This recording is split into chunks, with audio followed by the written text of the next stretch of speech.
Hello दोस्तों, नमस्कार। मैं हूं पंकज, आपके अपने YouTube channel the select sponsored by education.com coaching institute में एक बार फिर से आपका स्वागत करता हूं। और आज गुरु पूर्णिमा है। हम अपने सभी दोस्तों को, सभी विद्यार्थियों को गुरु पूर्णिमा की हार्दिक बधाई। हम लोग जीएस पढ़ रहे थे और जीएस में एंशिएंट हिस्ट्री मैंने आपको बताया था। लास्ट वीडियो मिल भी गई होगी, समाप्त हो चुका है। आज हम स्टार्ट करते हैं मध्यकालीन इतिहास। और मध्यकालीन इतिहास में एक चैप्टर आपकी बोर्ड पर लिखा हुआ है राजपूत काल। राजपूत काल की गणना पूर्व मध्यकाल में होती है। वो इसलिए क्योंकि पूर्व मध्यकाल में आप जैसे ही हर्षवर्धन का पतन होगा, हर्षवर्धन की सत्ता समाप्त होगी, उसके बाद जो चैप्टर आएगा राजपूत काल, और इसी राजपूत काल के समानांतर इस्लाम धर्म का उदय होगा। और इस्लाम धर्म के उदय के पश्चात लगातार मोहम्मद बिन कासिम हुआ, महमूद गजनवी हुआ, मोहम्मद गोरी हुआ, इन सब का आक्रमण होगा। तो एक चैप्टर हम राजपूत काल, और उसके बाद फिर हम देखेंगे भारत पर तुर्कों का आक्रमण। तो उसमें हम वो तीनों आक्रमण आपको बताएंगे। फिर जब भारत में मोहम्मद गोरी की मृत्यु होती है, और मोहम्मद गोरी की मृत्यु के पश्चात जब यहाँ पर कुतुबुद्दीन ऐबक दास वंश की स्थापना करता है, तब वहाँ से मध्यकालीन इतिहास की शुरुआत होती है। उसमें जब हम उस मध्यकाल में सल्तनत काल के पश्चात फिर मुगल काल, और मुगल काल में औरंगजेब की मृत्यु यानी 1707 ईस्वी तक का इतिहास कवर करते हैं। उसके बाद फिर सारी चीजें मॉडर्न में आ जाती हैं। तो ये हम इसलिए बता रहे हैं क्योंकि कुछ लोग इसे एंशिएंट में ही शामिल करते हैं, लेकिन ये एंशिएंट और मध्यकाल के बीच का पूर्व मध्यकाल कह लीजिए इसको, या पूर्व मध्यकाल इसको मानकर चलिए। तो राजपूत काल आपको शब्द में लिखा है राजपूत है, और मैं यहाँ हेडिंग भी लगा दिया हूँ राजपूतों की उत्पत्ति। देखिए, ये जो राजपूत शब्द है, राजपूत शब्द संस्कृत भाषा के राजपुत्र शब्द का अपभ्रंश यानी उसका बिगड़ा हुआ रूप है।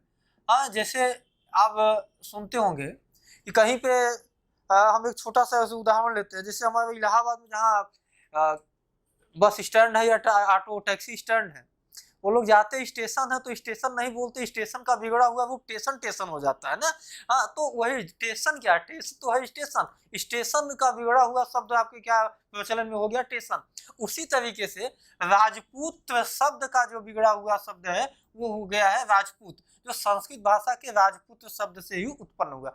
अब इसका आशय ये हुआ, अगर हम इसका विच्छेद करके देखें तो इसका मतलब होता है राजा का पुत्र। तो राजा के पुत्र को ही हम क्या कहेंगे, राजपुत्र कहेंगे। अब जो हिंदी वाले होंगे वो दिमाग में ये लगाएंगे समास कौन है, आप खुद देखिएगा कौन सा समास है। तो लेकिन अगर हम इसी, तो यहाँ केवल राजा के पुत्र से संबंधित नहीं है, जिसका संबंध किसी राज घराने से हो वही क्या है, वही राजपुत्र है, और या उसी का बिगड़ा हुआ है राजपूत।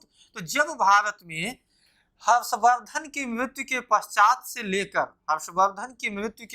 लेकर जब तक भारत में तुर्की सत्ता की स्थापना नहीं हो जाती, तब तक के समय को भारतीय इतिहास में राजपूत काल के ही नाम से जाना जाता है। इतनी बातें आपको समझ में आ गई हो तो चलिए आगे देखिए। हमने आपको हेडिंग एक लगाई कि राजपूतों की उत्पत्ति। तो यहाँ से सवाल एग्जाम में बनने भी हैं और हम इसको समझाते भी हैं, क्योंकि 2-3 सिद्धांत हैं और या 2-3 विद्वानों के अपने अपने मत हैं, उन मतों से सवाल पूछे गए हैं आपकी परीक्षाओं में। इसलिए देखिए, शब्द की उत्पत्ति तो आपको क्लियर हो गई कि राजपूत शब्द से ही बना है, लेकिन ये राजपूत जो जातियां थी उनकी उत्पत्ति कैसे हुई है, तो इनके संबंध में 3 सिद्धांत प्रचलन में है। आप तीनों सिद्धांत याद रखिएगा। एक सिद्धांत प्रचलित में है, पहला डॉक्टर गौरी शंकर ओझा, ये बड़े इतिहासकार हुए हैं। तो डॉक्टर गौरी शंकर ओझा का एक सिद्धांत है, और दूसरा सिद्धांत एक है चंद बरदाई पृथ्वीराज चौहान के लेखक हुए हैं, उनके दरबारी कवि थे। तो इनकी चंद बरदाई की पुस्तक का नाम था पृथ्वीराज रासो। तो एक सिद्धांत इसमें मिलता है, और दूसरा एक मिलता है विदेशी मत। तो विदेशियों के हिसाब से राजपूतों की उत्पत्ति कैसे हुई है, तो इसको हम देखते हैं, ठीक है ना।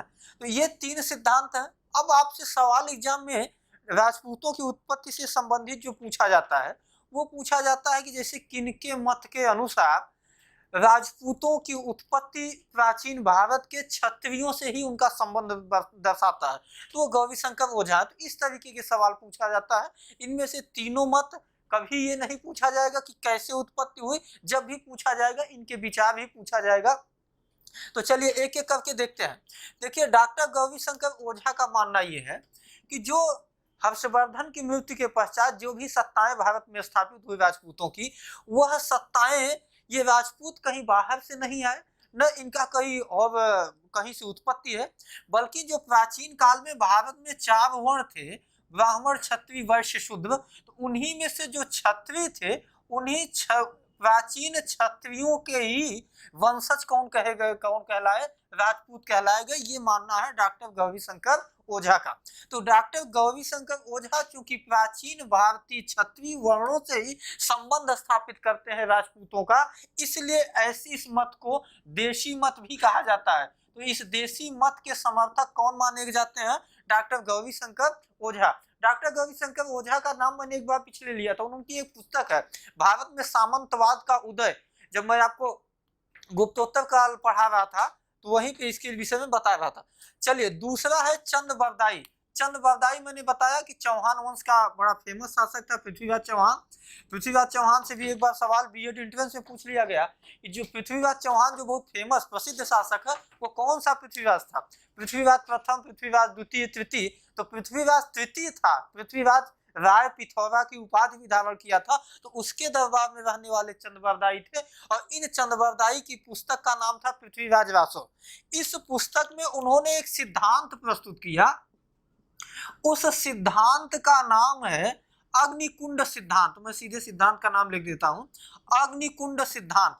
यही सवाल सबसे ज्यादा पूछा गया है राजपूतों की उत्पत्ति से। तो अग्निकुंड सिद्धांत किसने प्रस्तुत किया था, चंद्रबरदाई ने अपनी पुस्तक पृथ्वीराज रासो में। तो अग्निकुंड के सिद्धांत के अनुसार क्या है, अग्निकुंड सिद्धांत के अनुसार चंद्रबरदाई यह लिखते हैं कि जब भारत में हर्षवर्धन के पतन के पश्चात जब उत्तर भारत की सत्ता छिन्न भिन्न थी, तो उस समय विदेशी आक्रांता, आक्रांता का मतलब आक्रमणकारी, तो विदेशी आक्रांताओं के आक्रमण से जब उत्तर भारत की धरती या उत्तर भारत के लोग जब परेशान हो चुके, तो उस समय एक ऋषि हुआ करते थे जिनका नाम वशिष्ठ था। अब इनका वशिष्ठ का संबंध आप ऋग्वैदिक काल से मत लगाइएगा, कारण है कि अगर तब देखेंगे तो इतना लंबा कौन जीवित है, लेकिन जो पुस्तक में लिखा गया है उसी को हम बता रहे हैं। तो पृथ्वीराज रासो नामक पुस्तक में लिखा कि जब विदेशी आक्रांताओं से उत्तर भारत की धरती पीड़ित थी, तो उस समय ऋषि वशिष्ठ पहुंचते हैं राजस्थान का एक पर्वत है जिसका नाम है माउंट आबू पर्वत। तो राजस्थान के माउंट आबू पर्वत पर पहुंचकर तपस्या करना प्रारंभ करते हैं। ये कौन कर रहा है, ये कर रहे हैं वशिष्ठ। इनके तपस्या के परिणाम स्वरूप आप जानते होंगे कि जहां कहीं भी तपस्या या यज्ञ वगैरह होते हैं तो वहां पे अग्निकुंड बनाए जाते हैं। तो अब चंद्रबरदाई कहते हैं कि जब वशिष्ठ माउंट आबू पर्वत पर तपस्या कर रहे थे तो उसी समय उनके अग्निकुंड से 4 राजपूत जातियों की उत्पत्ति हुई, राजपूत जातियों की उत्पत्ति हुई। ये कौन मानता है, ये चंद्रबरदाई।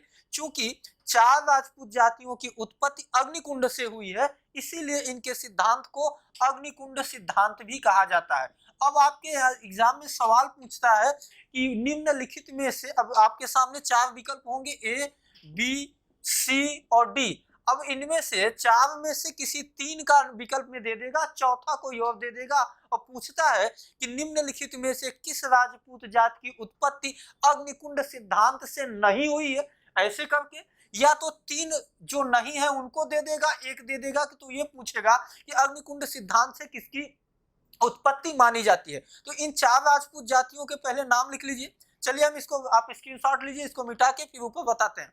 इतना याद रखिएगा। मैं फिर से रिपीट करता हूं, चंद्रबरदाई जो पृथ्वीराज चौहान के दरबारी कवि थे, लेखक थे, उन्होंने पृथ्वीराज रासो नामक पुस्तक में अग्निकुंड सिद्धांत दिया।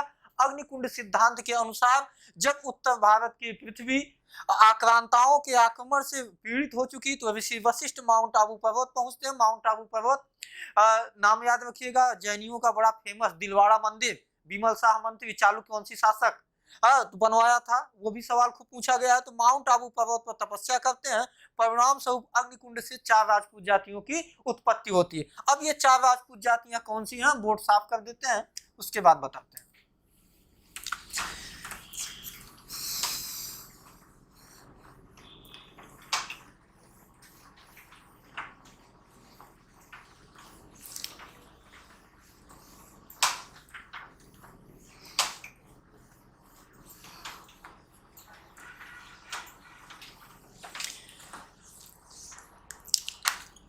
अग्निकुंड सिद्धांत से जिन 4 राजपूत जातियों की उत्पत्ति हुई थी, वो 4 राजपूत जातियां मानी जाती हैं। नंबर 1 चौहान,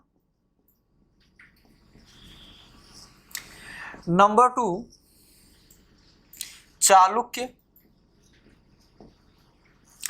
नंबर 3 परमार और नंबर 4 प्रतिहार।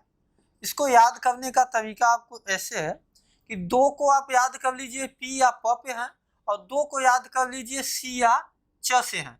तो चौहान, चालुक्य, प्रतिहार, परमार, ये 4 राजपूत जातियों की उत्पत्ति अग्निकुंड से मानी जाती है। ऐसा कहाँ लिखा गया है, चंद्रबरदाई की पुस्तक पृथ्वीराज रासों में लिखा गया है। तो यही 4 थी। इसके अलावा आप देखेंगे गढ़वाल भी मिल जाएंगे आपको, इसी राजपूत काल में पढ़ना पड़ेगा। इसके अलावा आपको राष्ट्रकूट भी पढ़ना पड़ेगा। इसके अलावा आपको पाल वंश भी पढ़ना पड़ेगा आदि। तो ये जो सभी वंश हैं, इनके विषय में कहा गया कि इन्हीं के ये सब वंशज थे। तो अब जो मैंने ABCD में अगर 3 इनका और 1 इनका रख देता है, तो जो अग्निकुंड से नहीं उत्पन्न हुए हैं वो ये हैं, जो अग्निकुंड से उत्पन्न हुए हैं वो ये हैं। ये था सिद्धांत, अग्निकुंड का सिद्धांत, जो बड़ा फेमस है और खूब एग्जाम में यहाँ से सवाल पूछे गए हैं। चलिए अब हम एक बात और रखते हैं। अब 2 सिद्धांत हो गए। देसी मत जो डॉक्टर गौरीशंकर ओझा का है, वो प्राचीन क्षत्रियों से ही संबंध मानते हैं राजपूतों का, जबकि चंद्रबरदाई अग्निकुंड सिद्धांत देते हैं। अब एक सिद्धांत और बचा है, विदेशी मत। चलिए हम विदेशी मत भी चर्चा कर लेते हैं। विदेशी मत जो प्रस्तुत किया है, उसके सबसे बड़े अगुवाकार या बड़े नेता इतिहासकार जो हुए हैं, उनका नाम है कर्नल जेम्स टाड। तो तीसरा जो मत है विदेशी मत, कर्नल जेम्स टाड का।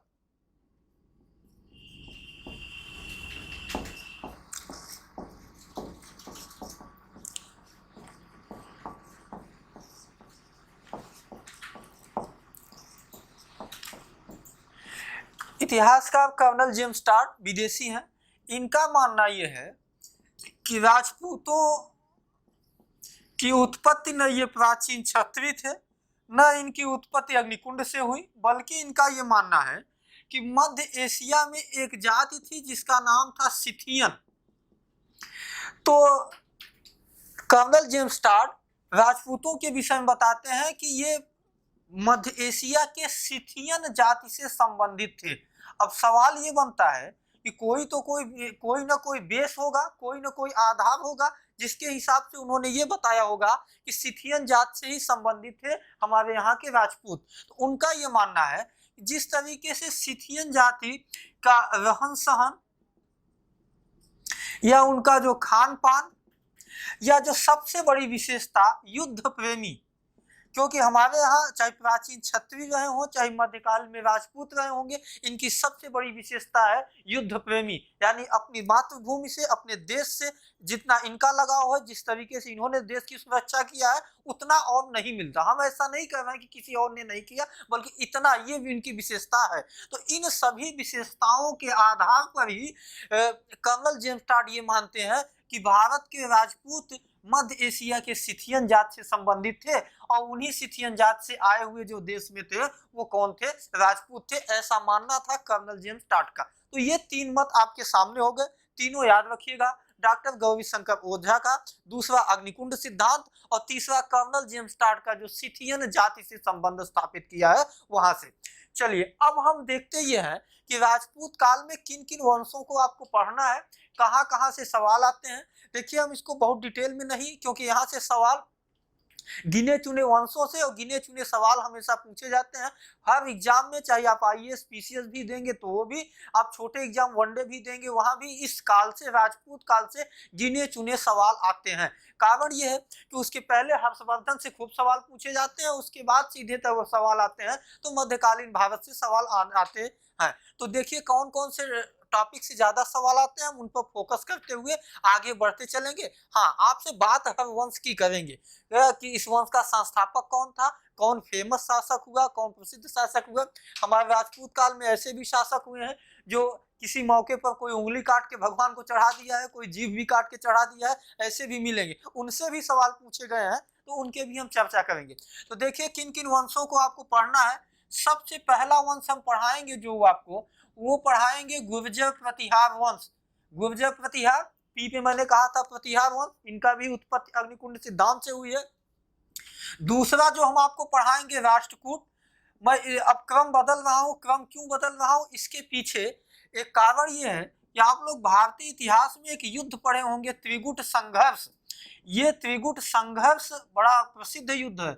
इतना लंबा युद्ध या तो त्रिगुट संघर्ष है या तो बहमनी और विजयनगर के बीच हुआ एक युद्ध था, जिसकी समाप्ति जाके 1565 तालीकोटा युद्ध होते। भारतीय इतिहास में लंबे जो दो दो सदियों तक चलते रहे युद्ध, तो एक त्रिगुट संघर्ष है उत्तर भारत का, और जबकि दक्षिण भारत का एक युद्ध है तालीकोटा का, जिससे तालीकोटा से जब अलाउद्दीन बहमन शाह और हरिहर और बुक्का नामक दो भाइयों ने विजयनगर की और अलाउद्दीन बहमन शाह ने बहमनी राज्य की स्थापना करते हैं, तो इन दोनों के बीच नर्मदा और तुंगभद्रा नदी के बीच के रायचूर दो आपको लेकर जो युद्ध होता है उसकी भी चर्चा हम आएंगे, जब दक्षिण भारत पढ़ाएंगे तो वहां डिटेल में उसको बताएंगे।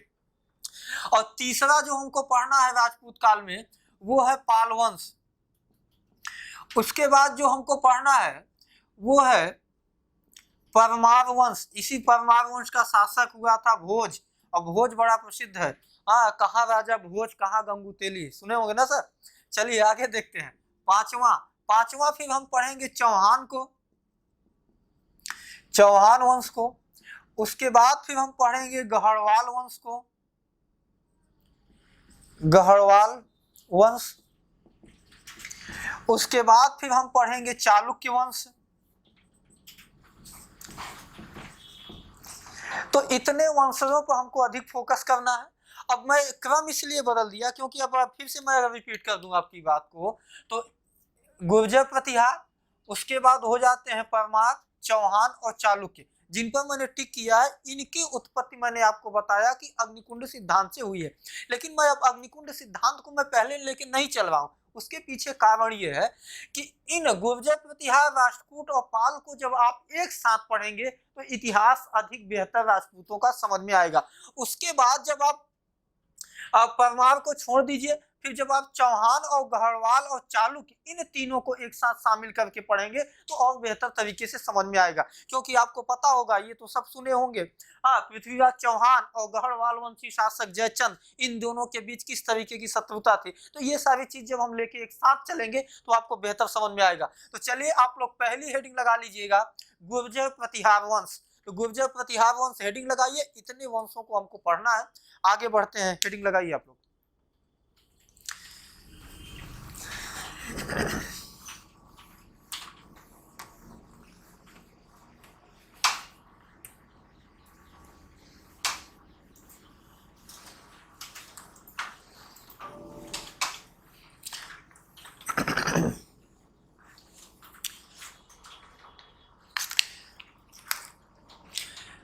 गुर्जर प्रतिहार वंश, इस वंश का जो संस्थापक था उसका नाम था नागभट्ट प्रथम। प्रथम इसलिए क्योंकि इसके पश्चात इसी वंश में नागभट्ट एक और शासक हुआ है। आगे आते हैं तो उसके विषय में बताते हैं। आपसे पूछ लिया जाए कि गुर्जर प्रतिहार वंश का संस्थापक कौन था, तो आप बताइएगा नागभट्ट प्रथम। देखिए, नागभट्ट प्रथम का मानना ये था कि आप रामायण के किरदार मुख्यतः भगवान श्री रामचंद्र के अनुज लक्ष्मण का ये लोग अपने आप को वंशज बताते हैं। ये भी सवाल पूछा गया कि लक्ष्मण का वंशज किन राजपूतों को माना जाता है? तो लक्ष्मण का वंशज माना जाता है गुर्जर प्रतिहार, या ये अपने आप को लक्ष्मण के द्वारपाल भी मानते हैं। तो ये चीजें नागभट्ट प्रथम ने अपने विषय में कहा कि हमारा संबंध लक्ष्मण से है, हम उनके द्वारपाल या उनके वंशज हैं। तो ये भी सवाल पूछा गया, इसलिए इसको इंपॉर्टेंट लगाइएगा। आगे बढ़ते हैं। जब गुर्जर प्रतिहार वंश की स्थापना नागभट्ट प्रथम, तो अब बात हम करते हैं राजधानी की। इनकी राजधानी क्या थी? तो गुर्जर प्रतिहारों की राजधानी कन्नौज थी। वही कन्नौज जिसे महोदय नगर कहा जाता था। और महोदय नगर इसलिए क्योंकि मैं आपको बताया था कि हर्षवर्धन जब अपने बहन राजश्री की रक्षा करते हुए अपने बहनोई और अपने बड़े भाई की हत्या का बदला लेते हुए बंगाल के गौड़वंशी शासक शशांक की हत्या कर देता है, तो कन्नौज की आम जनता बुलाकर हर्ष, जो थानेश्वर का शासक था, पुष्यभूति वंश का शासक था, उसे कन्नौज की सत्ता भी स्थापित हो जाती है, या कन्नौज की सत्ता भी उसे मिल जाती है। तो कन्नौज की सत्ता मिलने के पश्चात हर्षवर्धन के शासनकाल में कन्नौज का इतना विकास हुआ, चाहे वो आर्थिक हो, चाहे सामाजिक हो, चाहे राजनैतिक हो, हर तरीके से, कि कन्नौज का नाम रखा गया या कहा जाने लगा महोदय नगर। एग्जाम में ये पूछा गया कि निम्नलिखित में से किस प्राचीन काल में किस नगर को महोदय नगर की उपमा दी जाती थी? तो वो कौन था? कन्नौज ही था। आगे बढ़ते हैं। अब कन्नौज के इतना ज़्यादा शक्तिशाली या ताकतवर होने का कारण क्या था? सबसे पहले ये था कि जो उस समय गंगा नदी से होते हुए जो जल मार्ग था वो भी कन्नौज से होकर जाता था, जिससे व्यापारिक लाभ कन्नौज को उससे अधिक होता था। और आप जानते हैं कि व्यापार या से अगर मजबूत होगा तो अर्थव्यवस्था मजबूत होगी, और अगर जिस राज्य की अर्थव्यवस्था मजबूत है तो आर्थिक रूप से सशक्त होगा। जब आर्थिक रूप से सशक्त होगा तो अन्य क्षेत्र के साहित्यिक, राजनैतिक, सांस्कृतिक, धार्मिक विकास तो वहाँ पर होगा ही। इसके अलावा रेशम का व्यापार, याद रखिएगा, पूछा जाता है कि रेशम के व्यापार के लिए कौन सा नगर प्रसिद्ध था? तो उन दिनों कन्नौज था। तो रेशम के व्यापार से काफ़ी धन धान्य प्राप्त किया कौन? कन्नौज। आगे चलते हैं। इनके हम साम्राज्य की बात कर लेते हैं। तो इनका साम्राज्य जो था वो हम उत्तरी गुजरात, दक्षिणी राजस्थान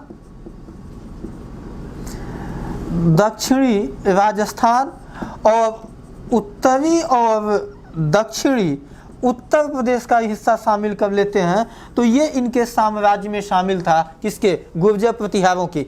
एक सवाल और याद रखिएगा, मैं यहाँ नोट कर देता हूँ। इनकी भाषा क्या थी, या गुर्जर प्रतिहारों की राजभाषा क्या थी? तो गुर्जर प्रतिहारों की राजभाषा संस्कृत थी। मध्यकाल में संस्कृत को राजभाषा बनाने वाला वंश कौन सा माना जाता है? गुर्जर प्रतिहार माना जाता है।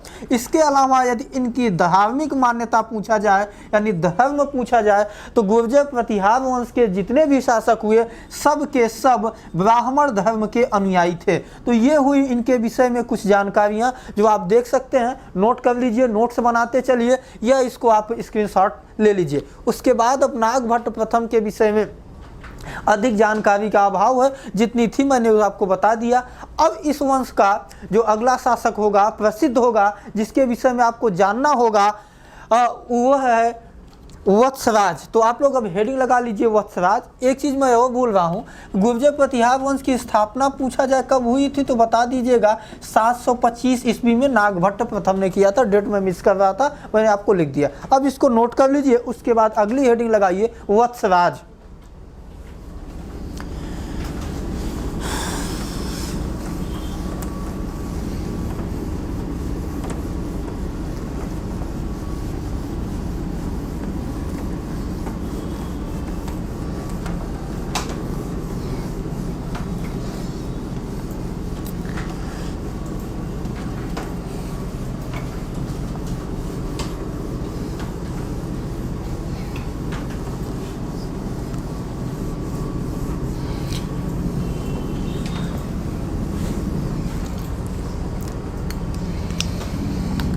अगला जो प्रसिद्ध शासक हुआ उसका नाम था वत्सराज।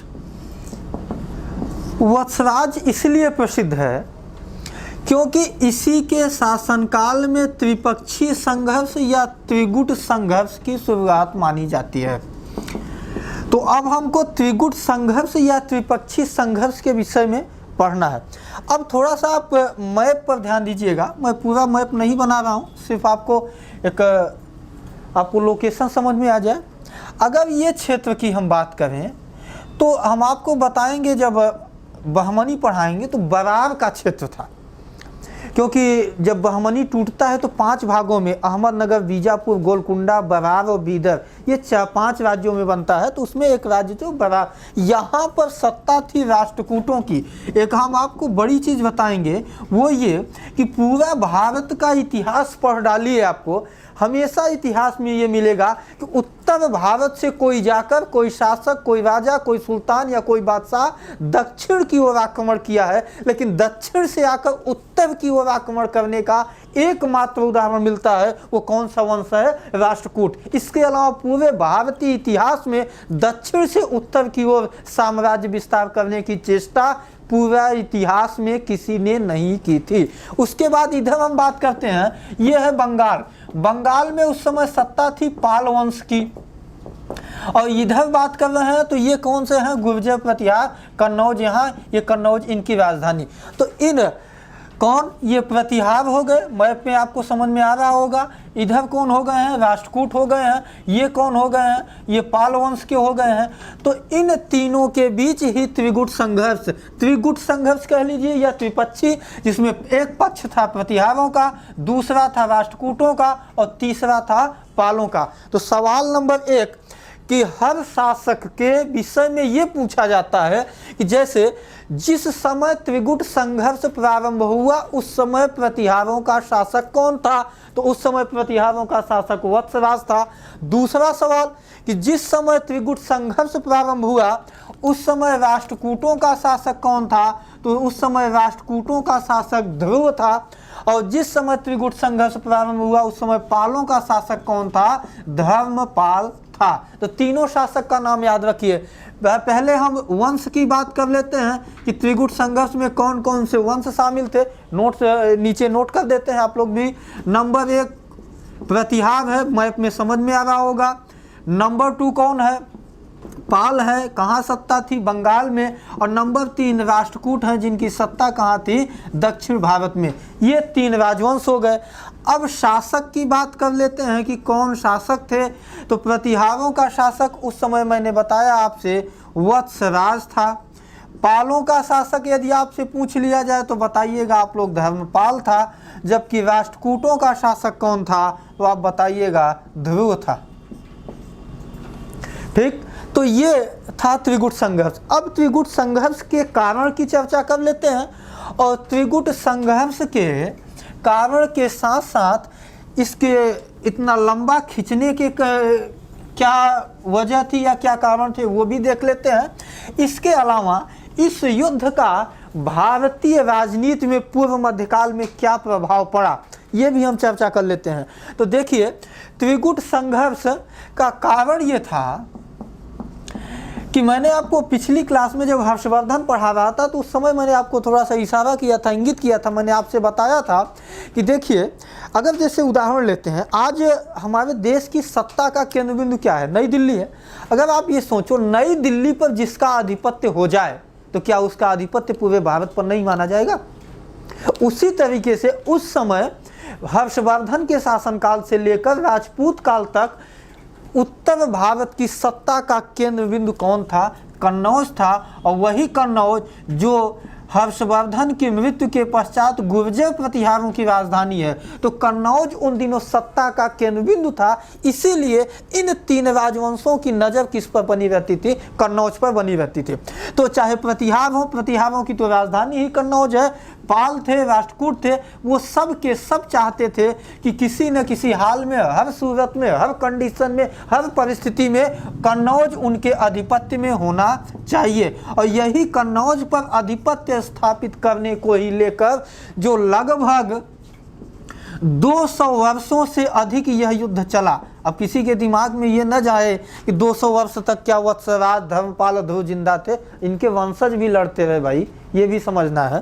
तो वत्सराज और धर्मपाल, ध्रुव के समय युद्ध स्टार्ट तो होता है, लेकिन जब इनके वंशज, अब वत्सराज के बाद नागभट्ट द्वितीय, धर्मपाल के बाद ध्रुव के बाद, तो इनके वंशज भी आपस में केवल मात्र कन्नौज पर आधिपत्य स्थापित करने को लेकर युद्ध लड़ते रहते हैं। लगभग 200 वर्षों तक यह युद्ध चलता है। और लास्ट में अगर हम इसके नतीजे की बात करें तो इसका नतीजा शून्य था, क्योंकि जब तक इनमें कोई निर्णय हो पाता, इस युद्ध का कोई निर्णायक रिजल्ट निकल के आता, तब तक में भारत में तुर्कों का आक्रमण प्रारंभ हो गया। मैंने अभी कहा था कि त्रिगुट संघर्ष का उत्तर भारत की राजनीति पर क्या प्रभाव पड़ा, तो ध्यान से सुनिएगा। त्रिगुट संघर्ष का उत्तर भारत की राजनीति पर प्रभाव यह पड़ा कि यह देश, यह वंश आपस में लड़ते रहे और लड़ने के कारण कमजोर हुए, वीक हुए, इनकी सत्ताएं छिन्न भिन्न हुई, और इसी का फायदा तुर्की विदेशी आक्रमणकारियों को हुआ। और वो बड़ी आसानी से, अब मुझे उदाहरण बताने की आवश्यकता नहीं, महमूद गजनवी जैसे शासक जो मध्य एशिया में युद्ध शुरुआती में खूब युद्ध की कोशिश की, वहाँ भी साम्राज्य विस्तार की, वहाँ उनकी दाल न गली, और भारत जैसे देश में आते हैं और एक से बढ़कर एक वंश थे, एक से बढ़कर एक राजपूतों की सत्ताएं थी, लेकिन उसमें त्रिगुट संघर्ष की यही भूमिका थी कि आपस में लड़ के कमजोर थे, इनमें कोई आपसी एकता नहीं थी, राजनैतिक एकता नहीं थी, जिससे तुर्कों की सत्ता भारत में आसानी से स्थापित हो गई। तो ये सभी ये कारण थे किसके? त्रिगुट संघर्ष के। तो ये बात आप याद रखिएगा, यही त्रिगुट संघर्ष था। मेन चीज़ें हमने आपको बता दी जो एग्जाम के पॉइंट ऑफ व्यू से था। चलिए अब ये वीडियो हम आपकी यहीं से समाप्त करते हैं, फिर मिलते हैं अगले वीडियो में। तो गुर्जर प्रतिहार के 1-2 शासकों के विषय में आगे बताते हुए हम बढ़ेंगे, और बाकी आपके जो भी कोई समस्याएं हो, जहां से सवाल ना समझ में आता हो, देखो दोस्तों मैं बार बार कहता हूं, इतिहास है, इतिहास में मत चलता है, अलग अलग मत से चीज़ें अलग अलग हो सकती हैं, लेकिन हम आपको वही बताएंगे जो NCERT जैसी बुक में है, या जो आयोग आंसर मानते हैं। आयोग जो मानते हैं वही हमको लेके चलना है, हमको सिलेक्शन लेना है, सिलेक्शन हमको देना है, इसलिए हम वही चीज़ें बताएंगे जो आयोग आंसर मानते हैं। किसी किताब में या किसी टीचर के द्वारा कुछ बताई गई हो आपके लिए, तो आप कमेंट बॉक्स में कमेंट करिए, सवाल पूछिए। और इसके अलावा आपको हेल्पलाइन नंबर मिलता भी है, चलती रहती है पट्टी, वहाँ से नंबर निकाल के फ़ोन करिए, अपने सवाल नोट करवाइए, उन सवालों के जवाब हम देंगे। ठीक है, थैंक यू।